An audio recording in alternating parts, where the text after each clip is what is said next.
कि जिज्ञासा ये है कि साहब मेरा एक है और न दूजो कोई, जो दूजा साहब करे वो दूजो कुल का होए। इसका क्या अर्थ है? तो साहब ने कहा कि जानते हैं साहब किसको कहते हैं? साहब परमात्मा को कहते हैं। साहब एक ही है यहाँ, साहब ईश्वर को कहते हैं। और उसके उत्तर में उन्होंने जो कहा, उससे पहले भी ये बात लोगों ने उस दिन सुनी है जरूर, लेकिन हम लोगों ने उनके मुंह से ये उत्तर जब मां नीलमानंद शरीर में थी 2003 में, उसी समय एक भजन वो गुनगुना रही थी। आपने शायद सुना होगा उस भजन को। आप लोग को भूख तो नहीं लगी है ना? लगी तो होगी। तो थोड़ी देर बात कर सकते हैं ना हम लोग? संगोष्ठी है, बड़ा मुश्किल से सबको इकट्ठे हुए हैं, और जब बात निकली है तो थोड़ी दूर तक तो जाएगी। तो मां नीलमानंद गा रही थी, उन्हीं के द्वारा लिखित ये भजन था। साहेब यो अहाँ छी परम दयालु, अहाँ छी परम दयालु ये साहेब, अहाँ छी परम दयालु। तीन सूत्र अहीं के करई छी, अहीं के करई छी नमन, अहीं के करई छी चर्चा, अहीं से मांगई छी दया। इस भजन का ये वाक्य था, वो गा रही थी। हम लोग भी उनके पास बैठे थे, उनके साथ साथ गा रहे थे। उसी समय साहब अपने कार्यालय से, ये रांची की घटना है, उस समय साहब रांची में थे। उसी समय साहब अपने कार्यालय से आए तो उन्होंने गाते हुए सुन लिया, तो वो हंसने लगे और खड़े हो गए। बोला उन्होंने कि नीलम जानती हैं साहब तो एक ही है, साहब तो महादेव है। और जब वो भोजन करके फिर कार्यालय चले गए दोपहर का, मां नीलमानंद जी ने कहा उस समय कि मुझको महादेव में और इनमें कोई अंतर नहीं लगता, क्योंकि जिसने शिव का भाव जगा दिया मेरे अंदर, मेरे लिए वो उससे कम भी नहीं। लेकिन जो ये कहते हैं करना वो है, जो ये चाहते हैं करना वो है। तो ये उत्तर तो साहब ने 2003 में ही हम लोग को दे दिया था। इसलिए हम लोग को कोई भ्रम नहीं है, और लोगों को भ्रम हो सकता है। तो साहब का मतलब यही होता है, शिव होता है। और साहब को प्रथम शिव क्यों कहा जाता है? देखिए, इसके लिए थोड़ा समझना होगा कि आदि गुरु शिव। तो जब कोई आदि गुरु होगा तो आदि शिष्या भी होगी। जब कोई प्रथम गुरु होगा, पहला गुरु, तो उस समय उनका कोई शिष्य भी हुआ होगा, क्योंकि गुरु परंपरा चली है तो शिष्य परंपरा होगी। गुरु बिना शिष्य के चल ही नहीं सकता है, शिष्य बिना गुरु के शिष्य बन ही नहीं सकता है। तो आदि गुरु शिव की पहली शिष्या, प्रथम शिष्या मां भवानी स्वयं है।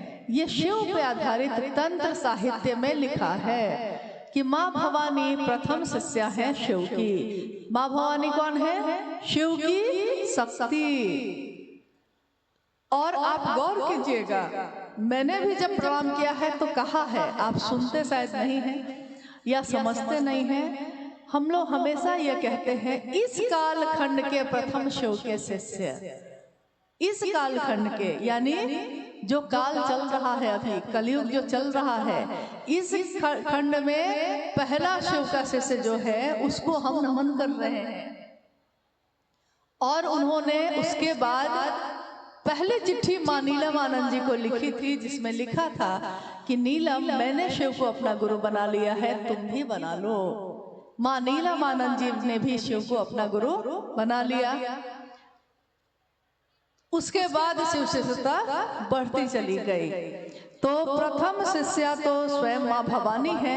इस कालखंड के प्रथम शिष्य साहब हरिंद्रानंद जी हैं। यानी शिष्यों की श्रृंखला है जिसमें ये जो काल चल रहा है और जो महादेव का संदेश आया, जो आज भी कागज पे लिखा है, उपवन में सुरक्षित रखा गया है। उपवन जहाँ साहब का शरीर का अंतिम समय गुजरा है और जहाँ उस ऊर्जा का अनुभव आज भी हमारे आपके जैसे सभी शिव शिष्य करते हैं। तो जो ऊर्जा जहाँ है सो है, जो शाश्वत सत्य है सो है। किसी को सही लगे कि गलत लगे, लेकिन जहाँ सत्य है, सत्य तो सत्य होता है, उसकी अपनी चमक है, उसका अपना एहसास है तो है। तो वहाँ ये जो लिखा हुआ है अभी भी रखा है, जिसमें महादेव का संदेश जब आया था उसमें एक पंक्ति थी कि हरिंद्र की बताई विधा ही मनवंतरों तक के लिए पर्याप्त है। और साहब ने भी ये कहा महादेव से, एक शिवरात्रि में आरती के समय जब उनका मन ठहर गया महादेव पे और महादेव से बात करने लगा, तो उन्होंने कहा कि मैंने महादेव से कहा कि ये जो आपके नाम की उस समय हर भोला हर शिव का संकीर्तन चल रहा था, तो साहब ने कहा कि आपके नाम की जो गूंज उठ रही है चारों तरफ, मैं चाहता हूँ कि ये गूंज पूरी दुनिया में उठे और मैं इसका साक्षी रहूं। शरीर खत्म होता है, लेकिन जो साधु है उसकी बात खत्म नहीं होती, उसकी ऊर्जा खत्म नहीं होती। तो उस दिन जो उन्होंने कहा है कि गूंज उठे और मैं साक्षी रहूं, तो मैं हूं या आप हो या कोई हो, अगर शिव की बात करता है, कोई भी शिव को अपना गुरु मानता है और उसकी घोषणा होती है, तो हम सबको ये समझना चाहिए कि साहब शिव शिष्य हरिंद्रानंद जी स्वयं साक्षी हैं इस बात के। कोई देखे ना देखे, लेकिन वो तो देख रहे हैं हम आप क्या कर रहे हैं। तू जहां भी है मेरी निगाह में है, हम जहां भी रहेंगे उनकी निगाह में है। हम दूसरों से मुक्त हो सकते हैं, लेकिन उनके कहे अनुसार ना कर पाए अगर, तो इस अपराध की सजा पाने से उनसे मुक्त नहीं हो सकते। इसलिए किसी का भय ना हो, भय नहीं, प्रेम है ये, प्रेम बस ही सही जो उन्होंने कहा है उसके अनुसार करने की कोशिश करिएगा। यह चिट्ठी बहुत लंबी है, लेकिन इस सारी जिज्ञासाओं में घूम फिर के एक ही बात है कि साधु मरते नहीं हैं, साहब स्वयं शिव हैं, लेकिन उनके फोटो पर माला क्यों पहनाते हैं? तो क्या किया जाए, उनकी तस्वीर को फेंक दिया जाए ताकि दूसरे लोग अपनी तस्वीर लगा लें? हम शिव के शिष्य और हम सब क्या, हमारे बाद आने वाली पीढ़ी भी तस्वीर तो एक ही लगेगी और साहब और दीदी की लगेगी और किसी की नहीं लगेगी। ये हम होने ना देंगे, क्योंकि उन्होंने हमको शिव से मिलवाया है और किसी ने नहीं मिलवाया। तो हमारा मन क्या इतना भी कृतज्ञ नहीं होता है कि उनकी तस्वीर से भी दिक्कत होने लगी? हाँ, आप कह सकते हैं कि साहब ने कभी नहीं कहा कि मेरी तस्वीर लगाओ या दीदी की तस्वीर लगाओ, लेकिन इसके पीछे की कहानी आपको मालूम नहीं।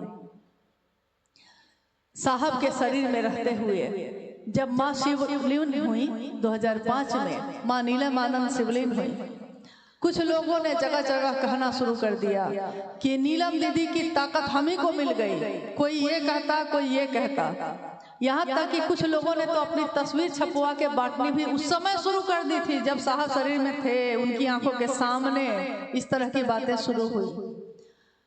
फिर भी साहब तैयार नहीं हुए, लेकिन बाद में उन्होंने कहा कि ठीक है, महादेव की तस्वीर तो लगेगी, इसलिए कि कोई शिव को गुरु बनाएगा तो वो प्रारंभिक अवस्था में जो शिव की साकार स्थिति है उसको समझ में आता है कि ये शिव की बात हो रही है, यही गुरु है, इनकी बात हो रही है। लेकिन गुरु से तो अंतर होना ही पड़ता है। उस शरीरधारी गुरु भी होगा तो अंदर से मिलना पड़ेगा उससे।